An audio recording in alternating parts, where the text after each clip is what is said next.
Veo que lo han puesto desde soporte. Perfecto.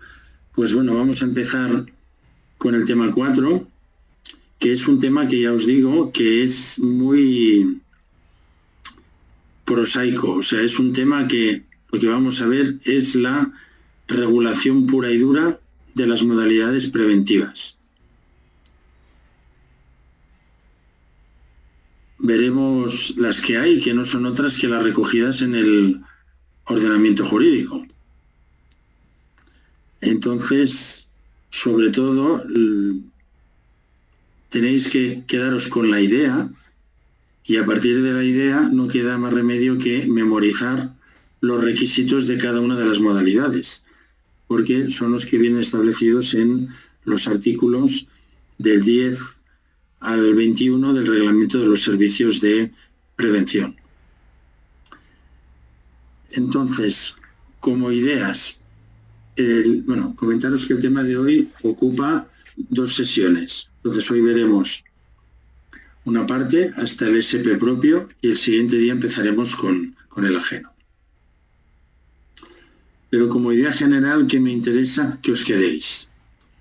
El empresario debe realizar, tiene unas obligaciones preventivas, debe realizar unas actividades reguladas por la ley de prevención y para llevarlo a cabo debe contar con el asesoramiento de técnicos de prevención y sanitarios del trabajo.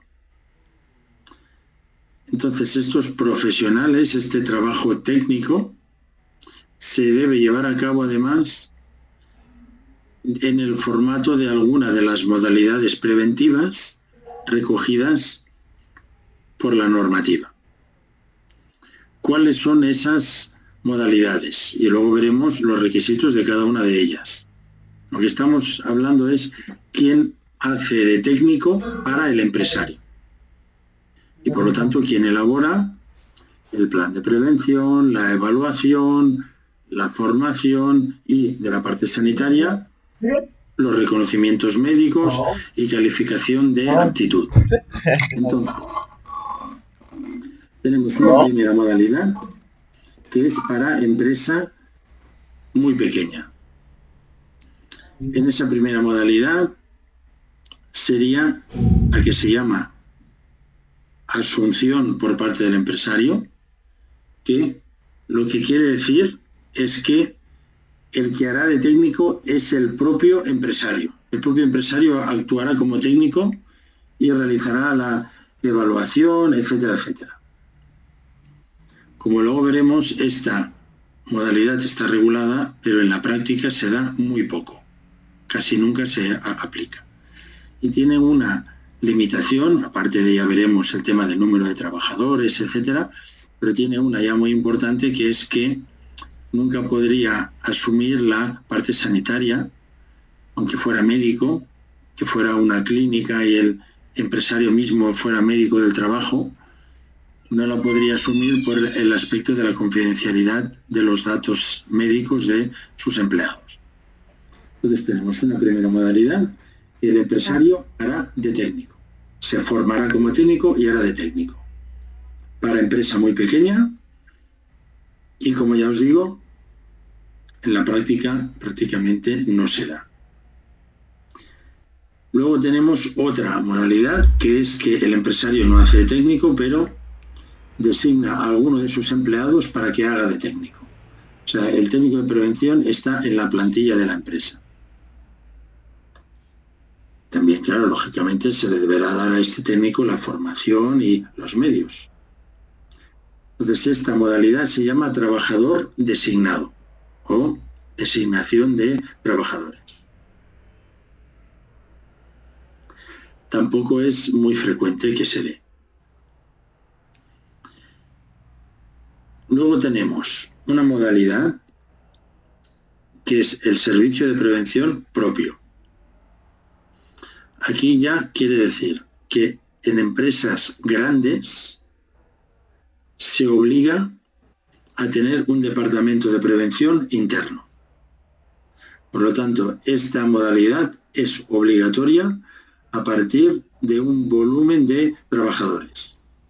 En los demás casos no lo es, pero si superamos los 500 trabajadores o 250 si son actividades peligrosas, entonces el empresario obligatoriamente debe constituir un servicio de prevención propio. Bien.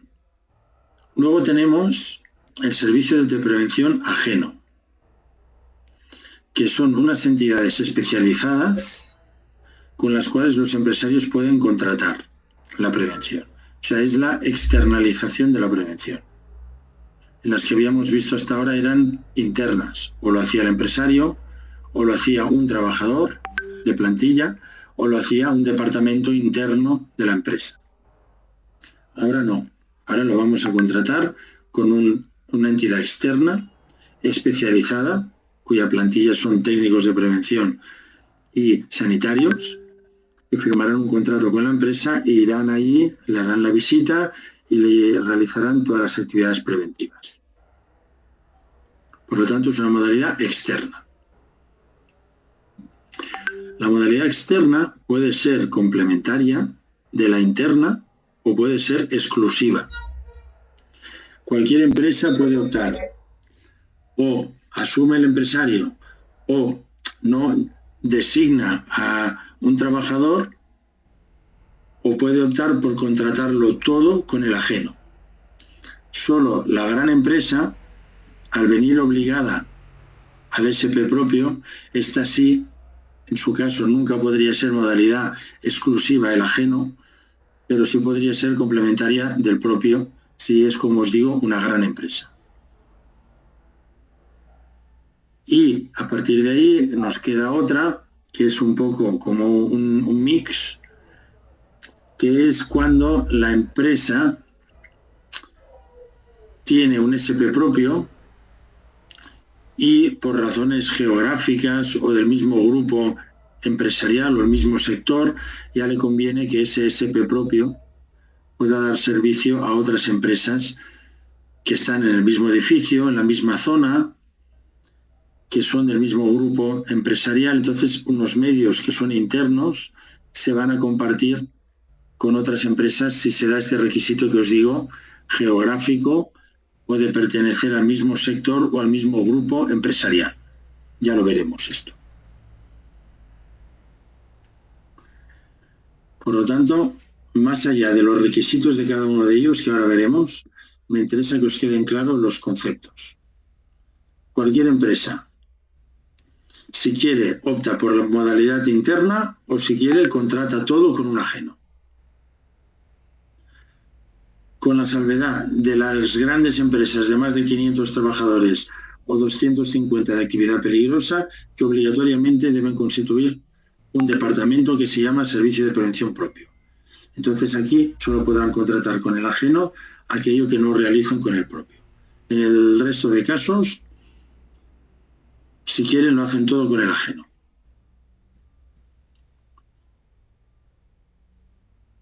Y que cabe la posibilidad en pequeña empresa que la prevención la haga directamente el empresario, ya veremos en qué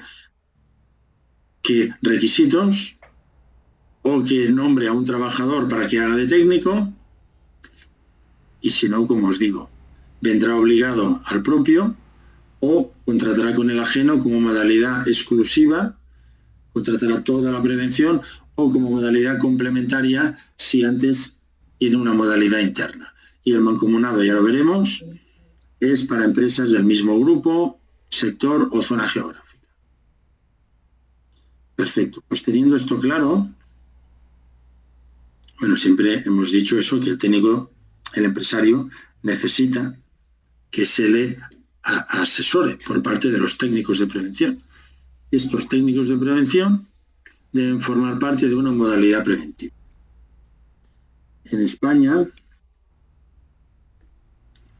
estas son las que hemos comentado: asunción por parte del empresario, designación de trabajadores, intentando no confundir términos. La modalidad preventiva es designación de trabajadores o trabajadores designados.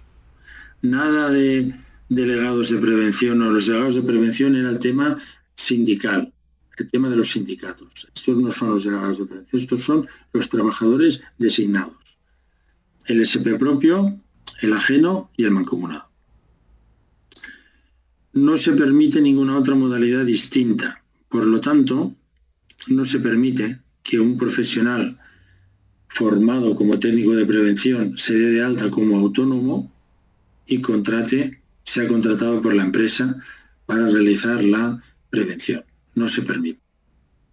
Ni se permiten asesorías, consultorías, clínicas que no estén acreditadas como servicio de prevención ajeno. Como veremos, los SPAs, los ajenos, deben ser acreditados por la autoridad laboral y sanitaria. Por lo tanto, ni técnicos por libre, ni clínicas o consultorías que no sean SPAs. Es así, está tasado por la normativa. No sé si en vuestros países es parecido, si hay una parte que la cubre el seguro público, pero en España es así. Si alguien quiere añadir algún comentario sobre cómo es en vuestros países, aquí es de esta manera. O lo hace el empresario, o nombra a un trabajador suyo, o lo contrata todo con el ajeno, o está obligado al propio, por lo tanto constituye el propio, y lo que no pueda lo contrata complementariamente con el ajeno.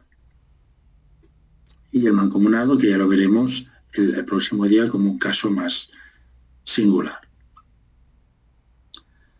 Entonces, veréis que vamos a estar hablando,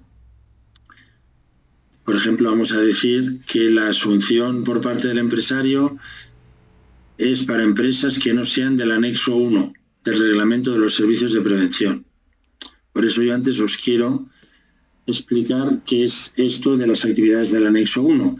Yo coloquialmente voy a decir actividades de mayor peligrosidad, pero la referencia legal es al anexo 1 del Reglamento de los Servicios de Prevención, que es el Real Decreto de 1997, que ya vimos el último día.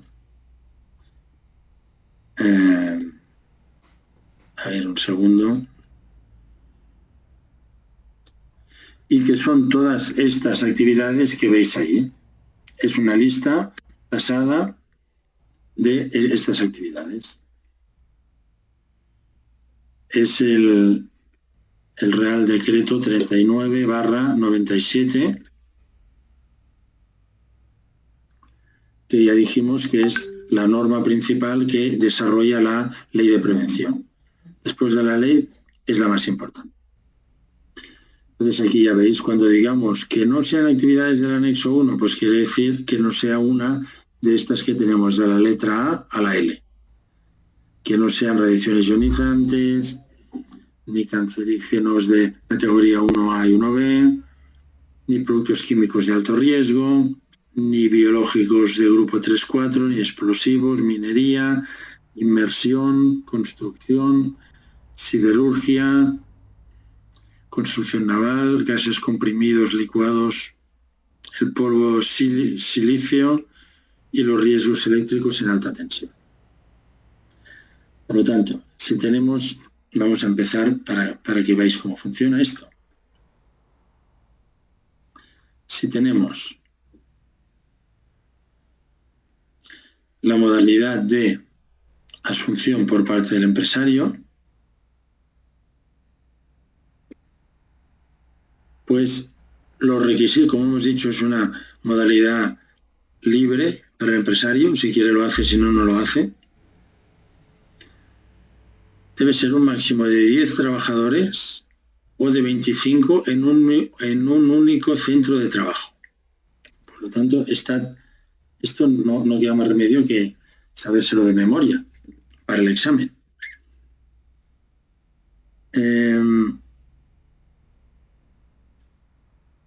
Recordad este dato. Si son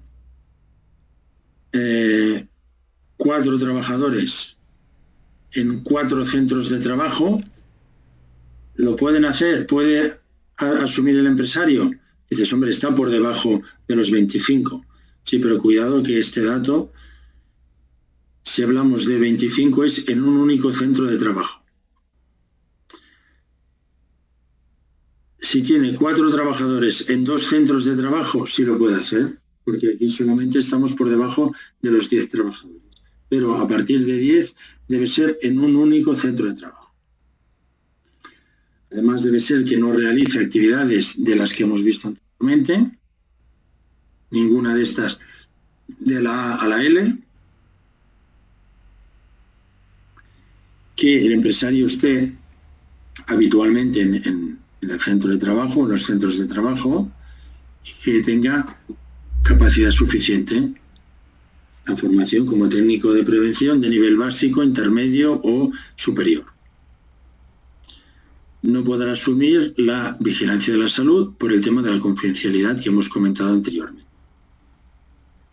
Por lo tanto, estos son los requisitos para que el empresario pueda hacer el de técnico y realizar todas las actividades preventivas. Ya os digo que en la práctica no se da porque los empresarios saben que actuar como técnico comporta muchas responsabilidades, incluso penales, como ya veremos en su día, y que contratar con un ajeno es bastante barato. Entonces, por regla general, va a preferir contratarlo todo con un ajeno y no complicarse personalmente. Como os digo, menos de 10, no hay problema si es un centro o más. Hasta 25, pero cuidado, que entonces debe ser en un único centro de trabajo a partir de 11 hasta 25.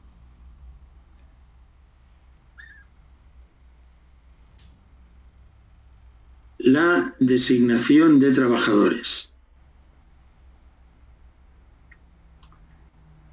El empresario nombra a uno de sus empleados para que haga de técnico.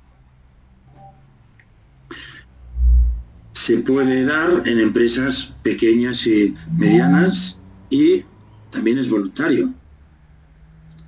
Salvo que sean más de 500 trabajadores, bueno, entonces ya es gran empresa. Pero salvo la gran empresa, esta modalidad también es voluntaria. Debe nombrar a un número suficiente en función de los cometidos que deba llevar a cabo. En principio no sería rechazable por parte de los empleados, pero claro, siempre que tengan la capacitación suficiente, que se les dé formación como técnico de nivel básico, intermedio o superior. Loquitos, güey. Disponer del tiempo y medios suficientes y tener acceso a la información y a la documentación preventiva.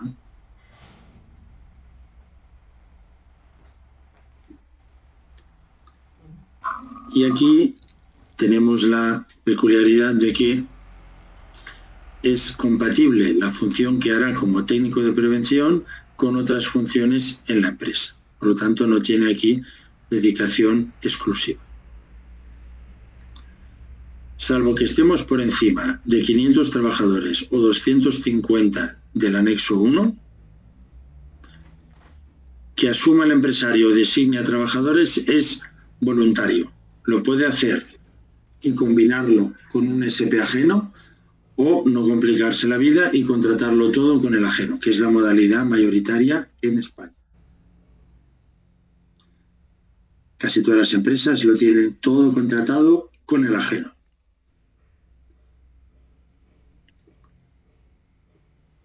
Ahora, ¿qué pasa en la gran empresa? Ya hemos dicho, la gran empresa aquí sí que es obligatorio constituir un servicio interno en el seno de la empresa, que se denominará servicio de prevención propio. ¿Qué entendemos a estos efectos por gran empresa? A partir de 500 trabajadores o a partir de 250 si es una de estas actividades peligrosas de la letra A la L del anexo 1 del reglamento. Bueno, aquí no os complico mucho la vida en algunas fórmulas que puede haber para el cómputo de los trabajadores. Vamos a quedarnos con la idea de los 250 anexo 1 o 500 trabajadores en general. Entonces, en este caso, la empresa debe constituir este departamento, o también cuando se lo exige a la autoridad laboral en función de la peligrosidad de la actividad o de la frecuencia o gravedad de la siniestralidad. Este es un concepto que raramente se da. La verdad es que normalmente va simplemente por el número de trabajadores. Entonces, es una unidad organizativa específica y aquí tenemos una característica distintiva, que es que estamos hablando de gran empresa, de obligar a la gran empresa a que tenga medios internos, y también la obligamos a que los trabajadores que se dediquen a esto se dediquen en exclusiva a la prevención. La empresa pequeña o mediana podría decir, bueno, pues este trabajador hará de técnico, pero además también desarrollará otras funciones. Tiene un tiempo asignado como técnico y el otro como jefe de taller. En gran empresa, los integrantes del servicio de prevención propio se deben dedicar en exclusiva a la prevención. Y estas son sus características. Unidad organizativa específica, dedicación exclusiva, ya las hemos dicho, debe tener los medios materiales necesarios, debe valorar qué le hará falta si va a actuar para varios centros de trabajo. Pensad que la modalidad preventiva, como hemos dicho, va por NIF, por empresa. Entonces puede ser un SP propio de una empresa que tiene 30 centros de trabajo por toda España.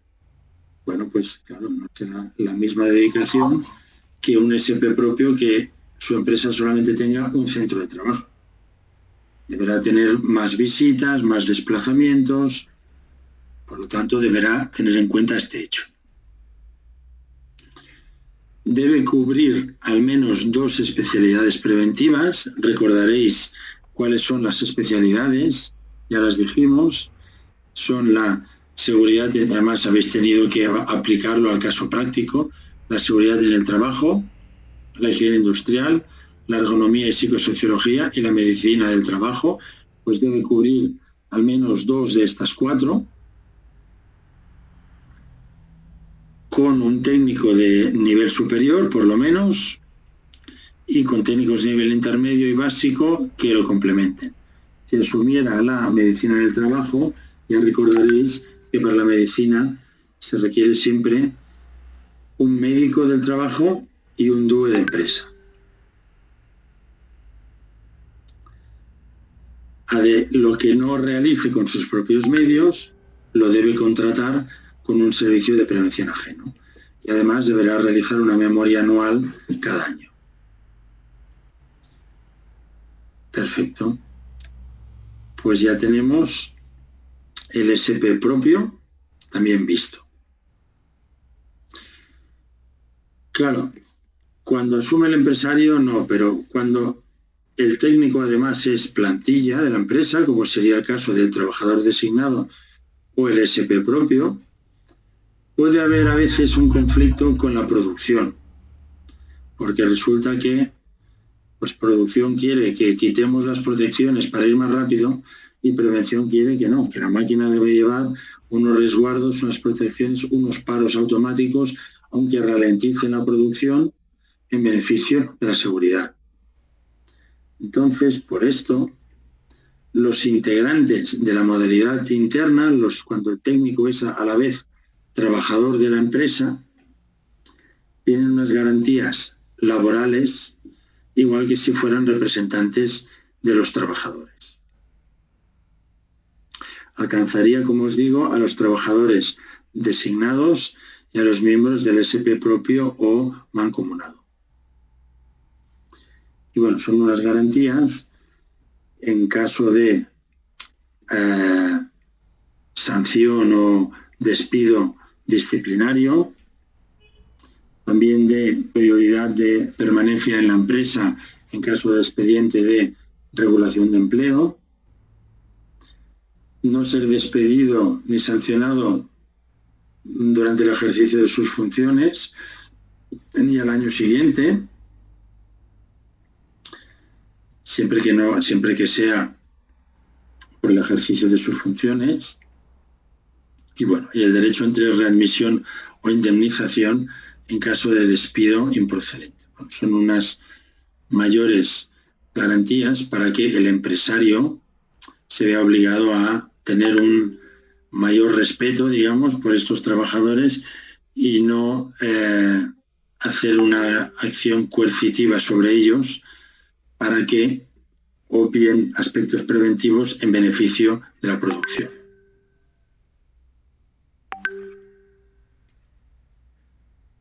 Y bueno, ligados a este punto, simplemente vamos a anunciar el servicio de prevención ajeno, puesto que seguiremos con él el próximo día. Y así podremos hacer la clase de repaso del caso práctico. Simplemente comentaros que el servicio de prevención ajeno es una entidad externa especializada que se puede contratar toda la prevención, salvo que estemos obligados a SP propio por volumen de empresa, por ser gran empresa, y que son unas entidades controladas por las autoridades laborales y sanitarias. Deben tener una organización, instalaciones y equipos propios, y es poquito lo que pueden arrendar, subcontratar o establecer acuerdos de colaboración. Pueden arrendar las instalaciones, pero la plantilla debe ser toda propia. Los técnicos deben ser propios y los sanitarios también. Solo pueden subcontratar especialidades como laboratorios, rayos X, higiene industrial, algunas mediciones muy específicas, pero ya deben tener ellos todo el equipo básico para poder realizar toda la prevención. Y solo por temas geográficos pueden llegar a un acuerdo con otro servicio de prevención, es decir, yo no tengo centro en las Islas Canarias, tú sí que tienes, vamos a llegar a un acuerdo para que los trabajadores de mis empresas clientes se visiten en tus instalaciones. Pero sería un acuerdo siempre entre servicios de prevención ajenos. Aquí no se rompe el tema de la modalidad preventiva. Si es una clínica privada, no se puede llegar a un acuerdo, solo con un servicio de prevención ajeno. Como hemos dicho, deben cubrir las 4 especialidades y deben tener una póliza de seguro. Se supone que no pueden mantener vinculaciones comerciales con los clientes más allá de la prevención y asumir directamente las funciones concertadas. Como os digo, ser acreditados por la autoridad laboral y tener autorización sanitaria para la parte de la medicina del trabajo, de la vigilancia de la salud. Tenéis detallado en el temario el procedimiento de acreditación. Bueno, no es realmente tan importante, pero lo tenéis bien detallado en el temario. Simplemente que si no cumple, además, como os digo, está bajo control de las administraciones, si no cumple se le podría llegar a retirar la acreditación como servicio de prevención. Y bueno, a partir del próximo día veremos, al ser una entidad externa, firma un contrato con las empresas para realizar la evaluación de riesgos, la formación, la vigilancia de salud. Entonces el próximo día empezaremos en esto, en el contrato entre el servicio de prevención y la empresa, qué requisitos debe cumplir. No sé si queréis hacer algún comentario, si queréis aportar algo, alguna duda o algún comentario. Ya sé que hoy ha sido un poco espeso, pero es que aquí no hay mucho margen para la creatividad. Es lo que viene regulado y viene tasado. las modalidades internas, que el empresario para pequeña empresa puede actuar como técnico, menos la parte sanitaria. Tener en cuenta que hasta 10 trabajadores con independencia del número de centros, pero a partir de 10 hasta 25 solo en un único centro de trabajo. También puede formar a un trabajador suyo para que se encargue de la prevención, pero le debe dar la formación necesaria y se podrá dedicar también a otras cosas que no sean la prevención. Tanto uno como otro es voluntario para la empresa. Lo puede contratar todo directamente con el externo, con el ajeno. Ahora, si es una gran empresa, sí que debe constituir un SP propio, cubriendo como mínimo 2 especialidades de las 4 que hay, y las otras 2 las podría contratar con el ajeno. Con la diferencia aquí de que el trabajador designado se podía dedicar a otras cosas en la empresa, en cambio el miembro del propio se dedicará en exclusiva a la prevención. Y como os digo, el ajeno es la modalidad mayoritaria, se puede contratar con él toda la prevención, salvo si somos una gran empresa, que solo podremos contratar aquello que no realice el SP propio. ¿Tenéis alguna duda, alguna consulta?